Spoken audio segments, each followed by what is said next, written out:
Of course, we are extremely disappointed in the action by Judge Raven, but we can't say we're completely surprised, because we had some indication that he was somewhat sympathetic to the defendant Stoner, and so while we're disappointed, we're not surprised.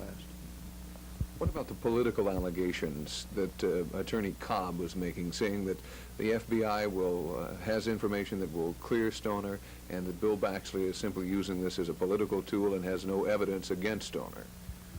Well, I think you have two or three questions there. First of all, it's certainly not political. Stoner's been alleging this the whole time, and I think he's guilty and knows he's guilty is one reason that he does not want to come back to Alabama. Second, though, we don't even have the information from the FBI. We requested that ourselves, so we have no idea what it shows. We'd like to get it ourselves. It may even show that Stoner should be indicted on more things. So we're trying to get that same information.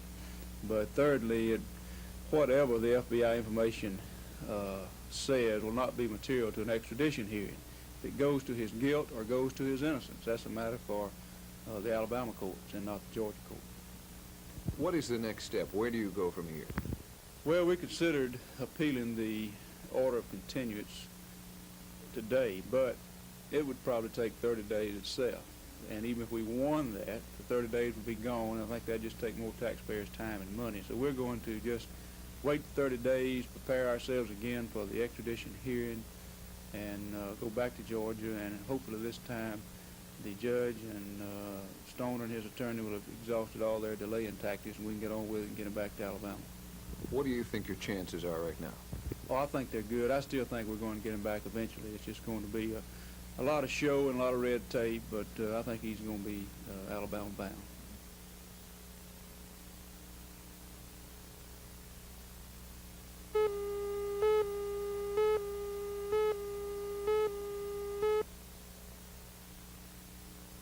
The search for another bypass route began several years ago, but has been fairly inactive until recently, when it became apparent the traffic congestion on the present southern and eastern bypass was not going to ease up. Montgomery Mayor Emory Farmer says he has asked State Highway Director Ray Bass to conduct a survey using traffic projections for the year 2000 to find a suitable route for the bypass. But he added he already has one tentative route in mind.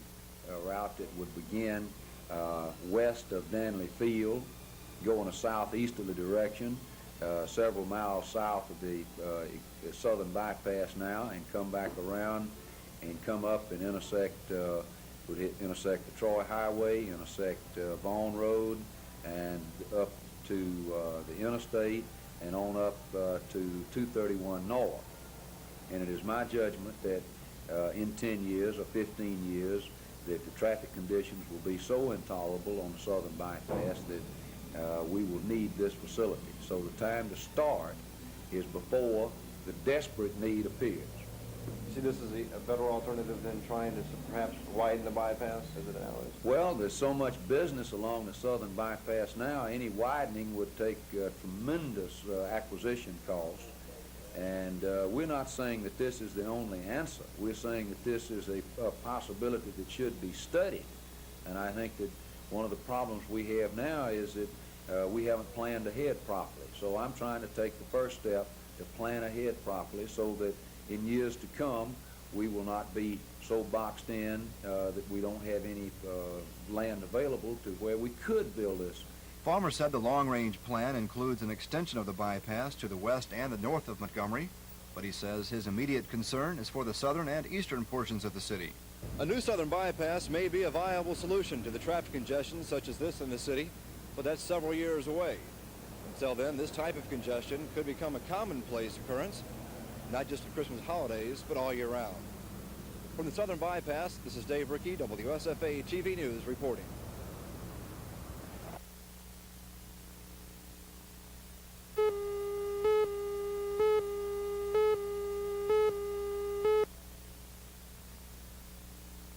In my judgment, it is legal. The city traffic code gives me emergency powers to deal with emergency situations. Now, this is a jurisdictional dispute. There's no question about it. But before I posted the 40-mile-an-hour signs, I discussed it with the highway director and told him that, reminded him of the tragic death of the child there on the eastern bypass, and told him what I was going to do. He said, well, they would start the studies in order to be able to concur with us. And I said, well, in the meantime, we will go ahead and post the 40-mile-an-hour sign. He had no objection to it when we did it, and in my opinion, it is legal. Now, we will follow up with all the niceties of the ordinance and so forth after the Highway Department completes its final study on it. But in the meantime, we had to do something to save lives on the Eastern Bypass, and this was the only solution I knew was to slow the traffic down, and I did it.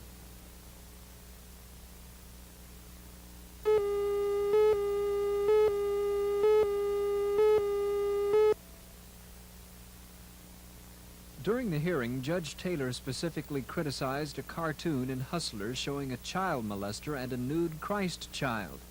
Attorneys for the magazine agreed that the drawing was most sacrilegious, most repulsive, and distasteful, but not obscene.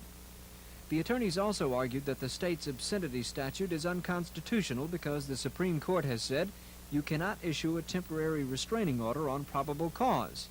This, said the magazine lawyers, simply flies in the face of all Supreme Court opinions.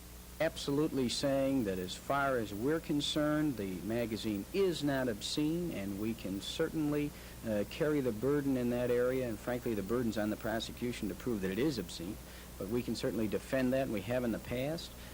But I am also saying that the procedures that have been enacted by this state are not, at this current time, in my opinion, in line with the constitutional requirements, because they really give no definite date as to when a decision has to be made. They do not allow an adversary trial for a period of minimum at 10 days, and those things take a long time, and in the meantime, the publisher, distributors, the readers are all prejudiced, and they have no remedy. They have no trial, they haven't been heard, and they can't exercise their First Amendment rights. Hustler is one of 6 magazines included in a crackdown on girly magazines launched earlier this month by Assistant District Attorney John Bell. 4 of those magazines, Beaver, Swank, Velvet, and Eris, were banned under an earlier order by Judge Joseph Phelps. Today's decision will be effective only until the end of this month. Hustler must wait 10 days before it can obtain a hearing on the merits of the case, and by that time another issue will be out and the whole process will have to start over. Hustler attorneys indicated that they'll take the matter through higher courts and suggested that the county judge the magazine in its entirety, not just one issue, to see if Hustler is obscene and the laws banning it are fair. So apparently there has been more on trial here than just a group of magazines.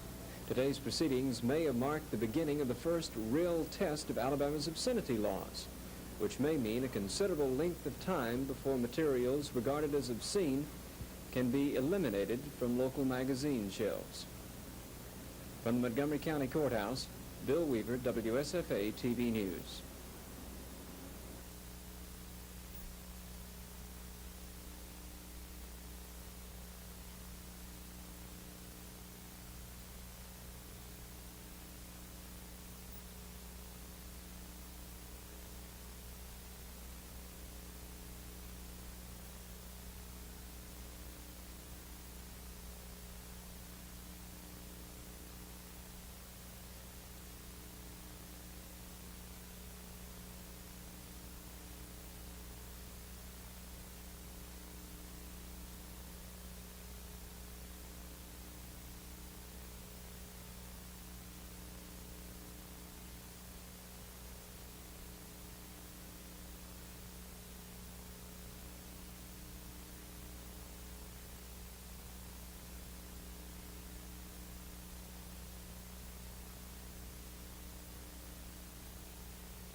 During the tinseled madness of this year's Yuletide shopping came the annual claims and cries that the meaning and spirit of Christmas has been lost.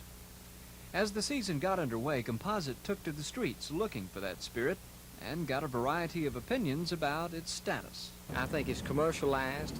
I think people places too many values on material things and not on the basic what it used to be.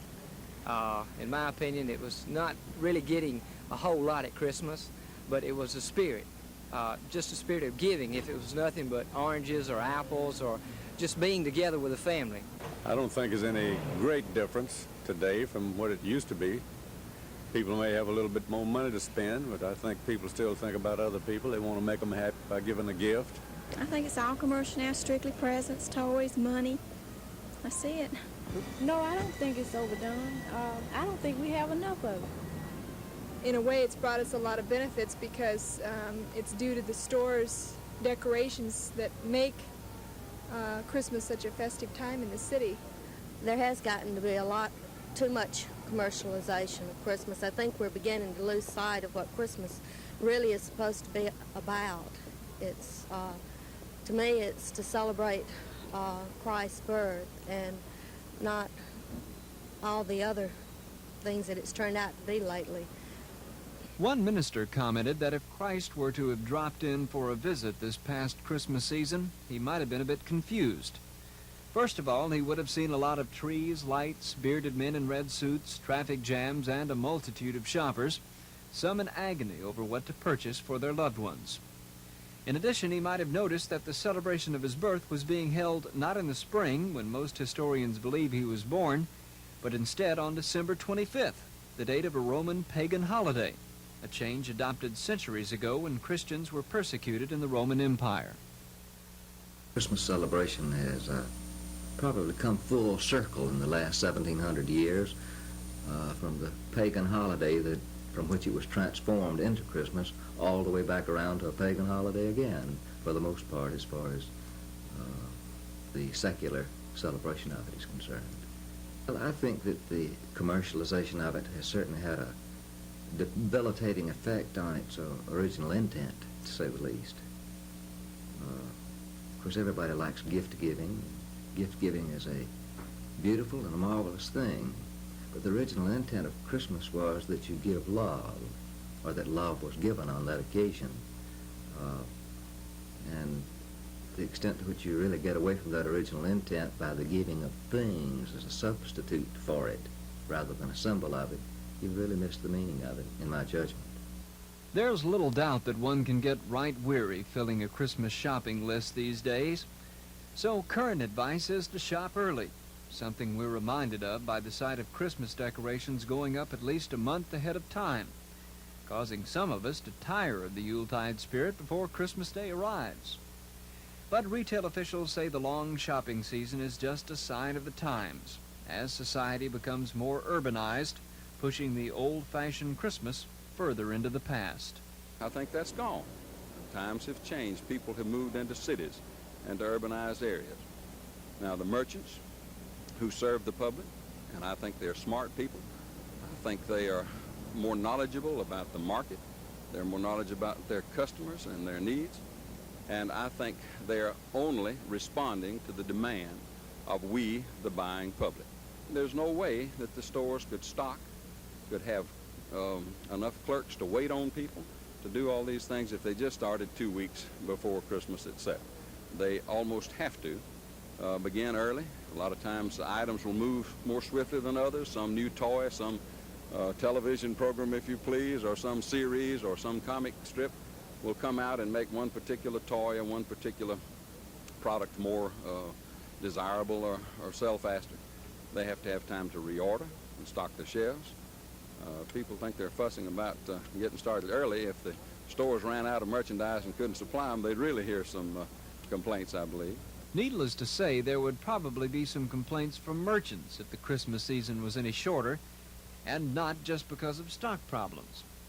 For example, some stores earn 50% of their yearly take in December, and if these stores weren't able to make ends meet, they couldn't pay employees or taxes, and in some circles that might not be too popular.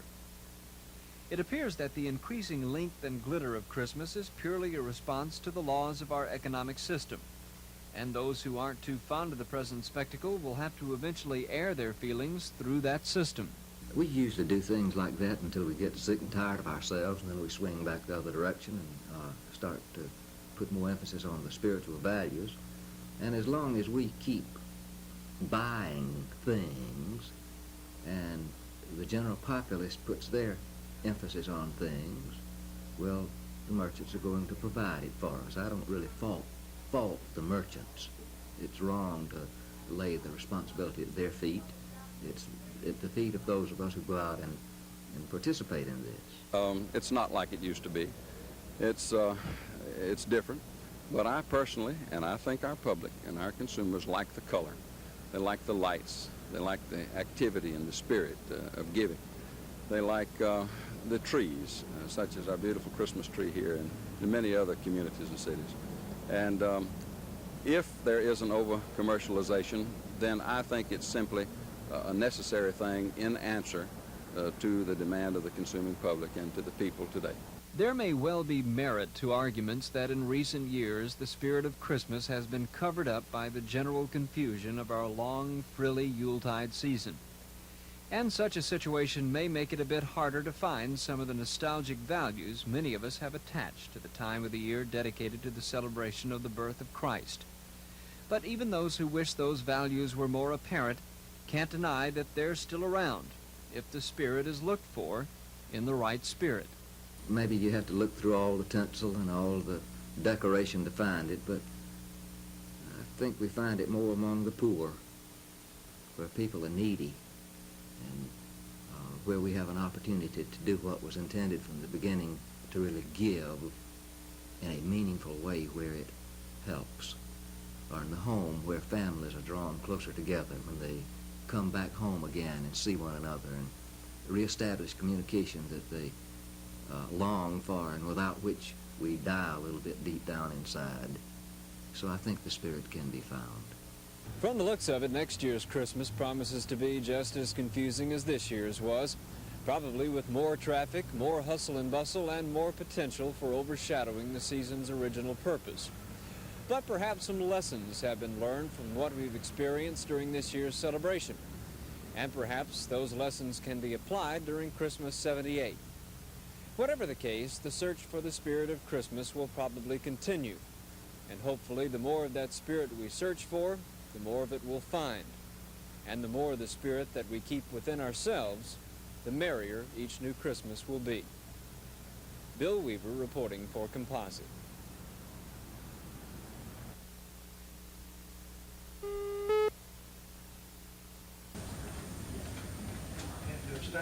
And we will keep you informed as to exactly when and where the test will be given weekend or holidays by the same decree. The city will work the sanitary department Friday of this week. We will not have the trash pickup points this Saturday. Just as changes of Act 618 have been submitted for concurrence to the Justice Department, any changes in the boundary line?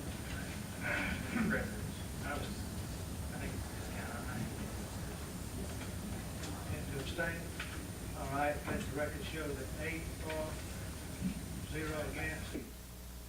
Then will this have to be submitted to the Justice Department? I'm very familiar with the Sheffield case. It's been to the appeal at the Fifth Circuit and is on the way to the High Court. We are very interested in the points on both the coming Saturdays so that the men and women will have the 2 3-day weekend.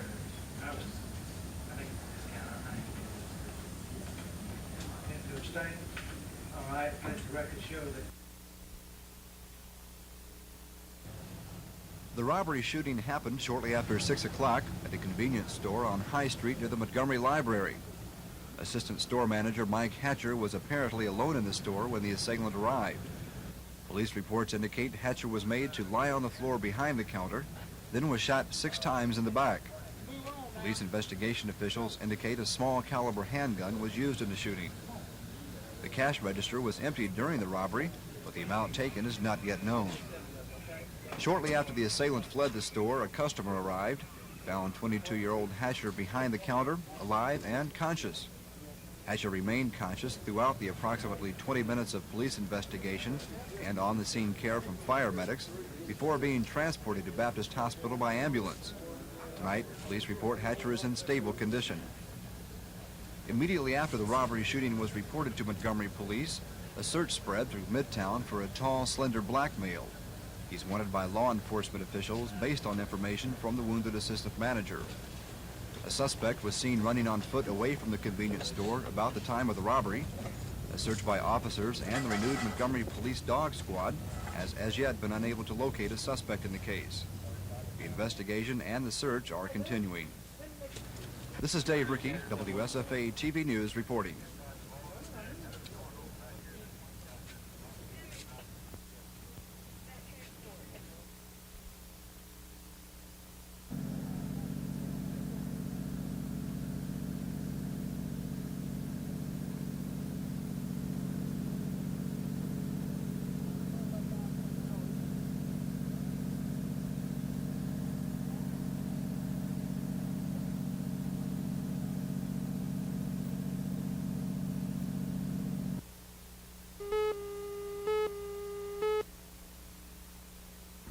The shooting occurred here at approximately 4 p.m.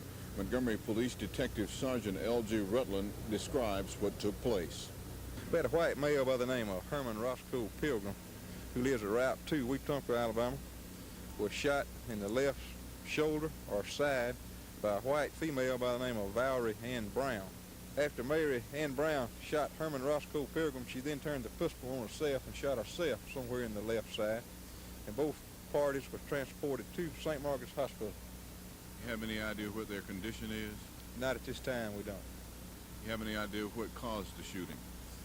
No, we got several witnesses that are transported to headquarters, and we're in the process of interviewing them now, and we should know something a little later.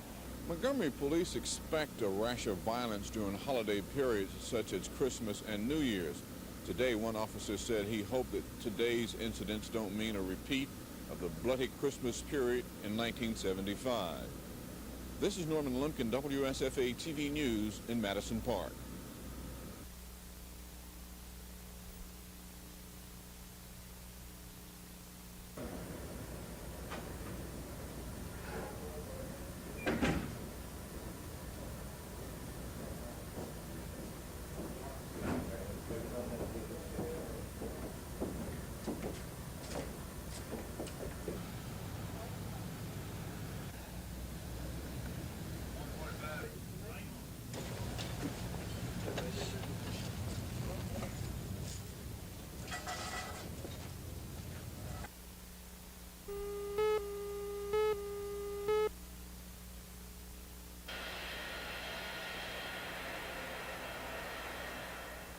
"22 flights are coming and going today from Montgomery's Danley Field. Delta has 11, Eastern has 6, Southern 4, and Air Illinois, formerly South Central Air Transport, 1 flight. In the parking lot, space is hard to find. At the ticket counters, business is brisk.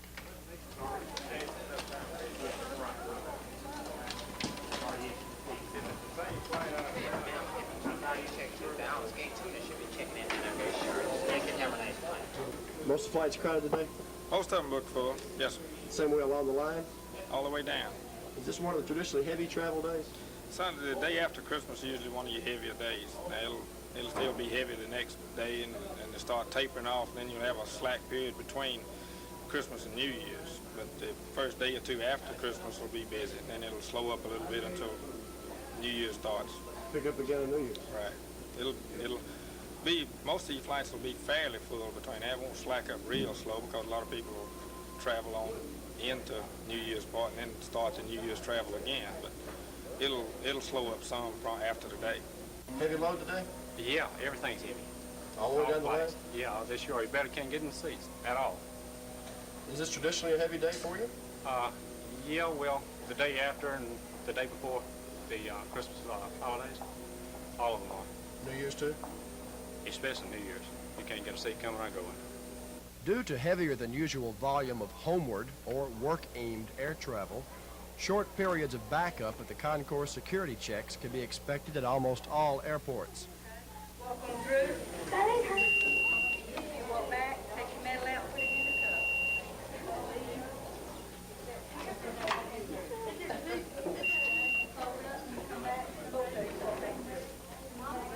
Take your medal and put it right in the cup. The same is expected to be true for the New Year's weekend.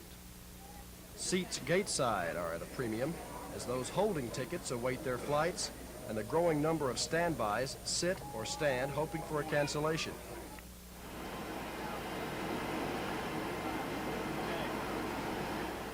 But the weather, at least in the south, has cooperated, meaning no flights have been delayed due to bad flying conditions.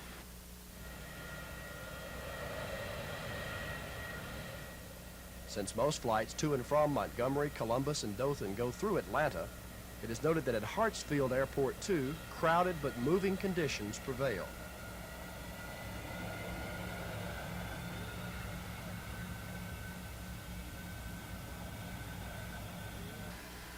All of this goes on as our highly mobile society turns around from the holiday weekend, says goodbye to Grandma and hello to the workaday world.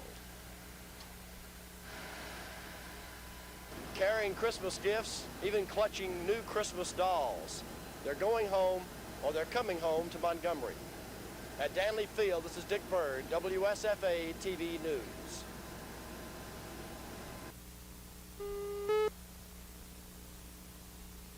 Perhaps it was due to good pre-Christmas marketing. But whatever the cause, today was one of the lightest post-Christmas sale days traffic police have seen in some time. Traffic today is light to moderate out here. Seems like everybody has done most of the shopping, and there's not too many exchanging of gifts and everything today, or taking them back to the stores. As compared to last year, it seems very moderate and everything. We hope that everybody has a safe day today. You've seen now a Christmas season with 2 malls open on either end of our bypass system here. What's your evaluation of the bypass situation? Well, the bypass situation before Christmas and everything, the traffic was very heavy, especially around the Montgomery Mall area and narrow lane to Woodley Road. Down there, traffic was very heavy and also very congested at Eastdale Mall. We had a little bit of problems getting in and out of Eastdale Mall and the turn lanes on there. But other than that, everything seems to be moving smoothly. Although traffic on the bypass system was moderate, major department store parking lots seemed full enough to satisfy local retailers.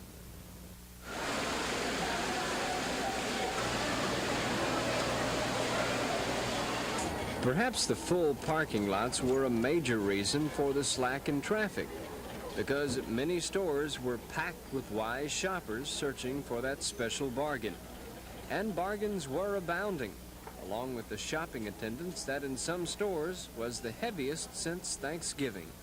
After Christmas sales seem to have gained as high of a shopping priority as Christmas itself. And with that the case, officials hope that future Yuletide shopping sprees are as hassle-free as this one. Bill Weaver, WSFA TV News.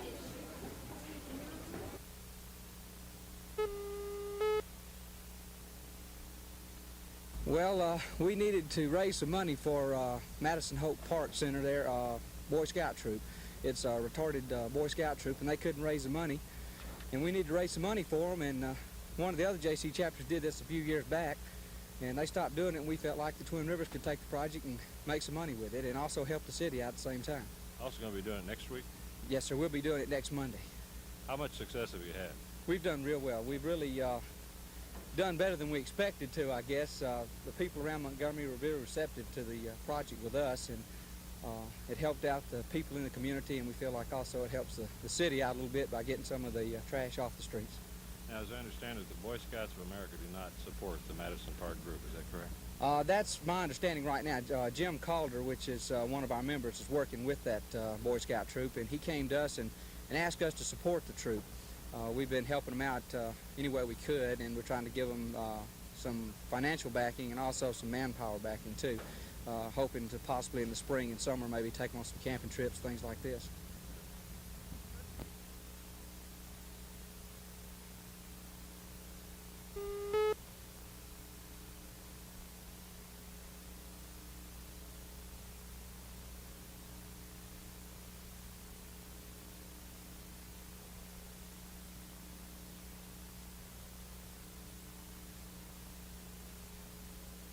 Our rainfall in December has been about 2 3/4 inches below normal, and our temperature has been running about 2 degrees per day above normal. and we expect the temperature and rainfall for December to run below normal. What about for the next 10 days as we get into early January? In early January, we do expect below normal rainfall and below normal temperatures.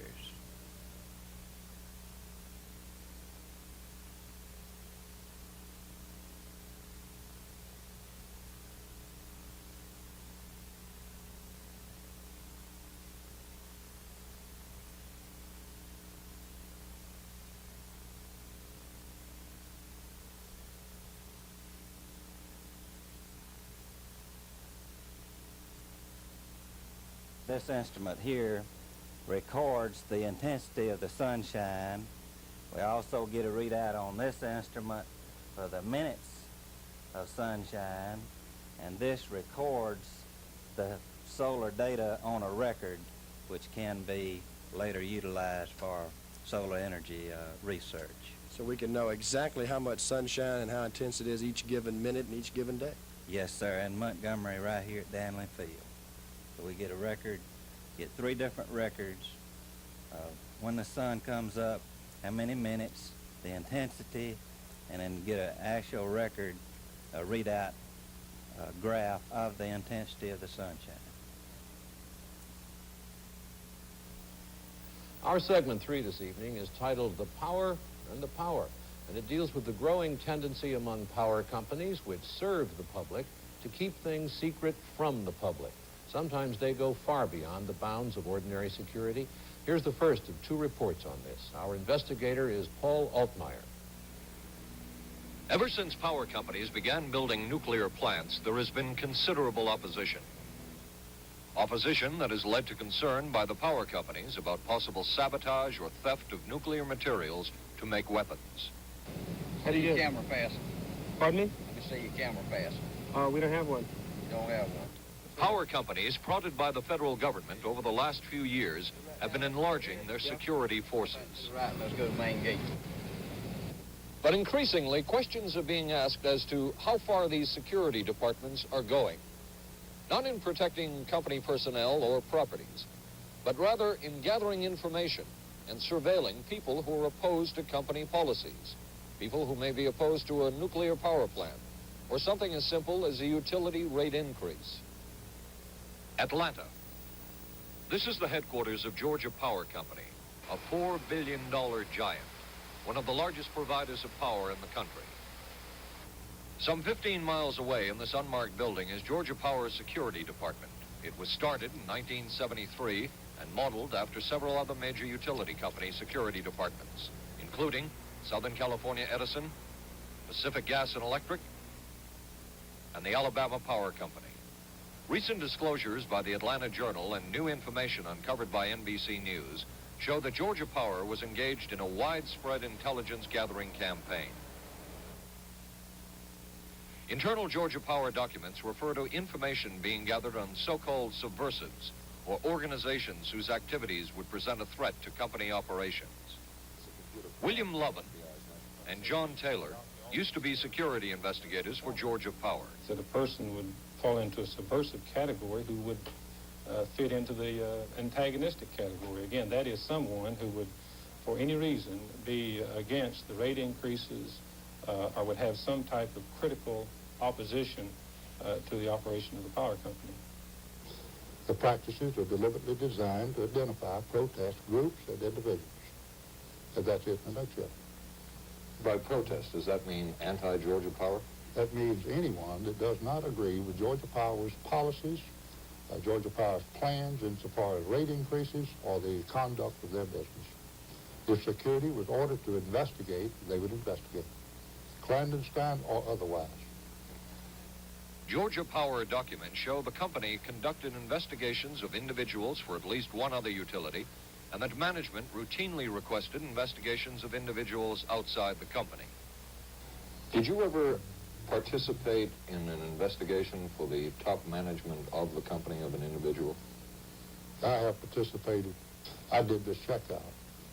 And the methodology used in accomplishing this checkout, I don't care to go into it. Why? But it's standard. Because, one, it is illegal. It is improper. I would have felt no qualms about checking the man out had he have actually communicated the threat that I was led to believe he had communicated. Only later did I learn that the only thing he communicated was a dissatisfaction with the commercial rates of Georgia Power. We've also learned local sheriffs were used by the company, in this case to plant a spy in a union meeting. The then sheriff of the county where this incident took place confirmed to NBC News that he had placed an informant for the company at the union meeting.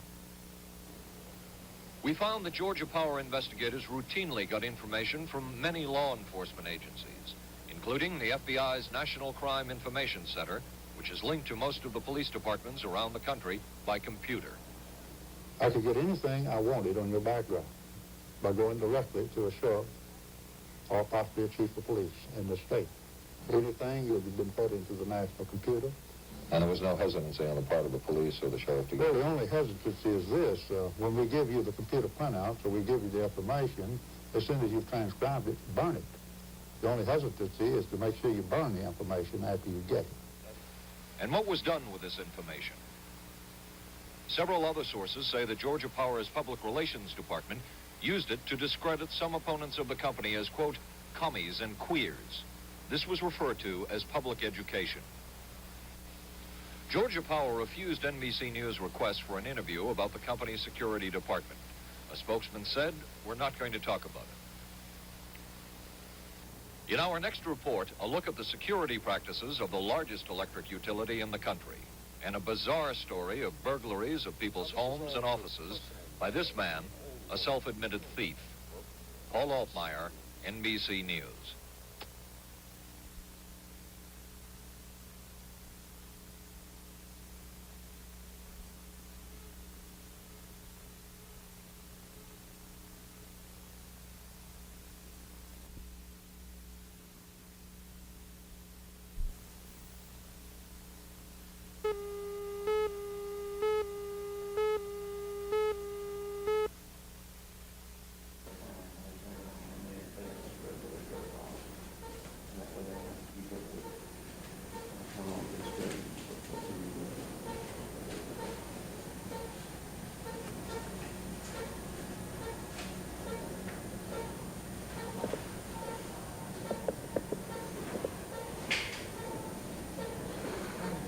I'm going to try to figure out that today and try to keep this short tradition. If I do, it won't be going too deep.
Dave?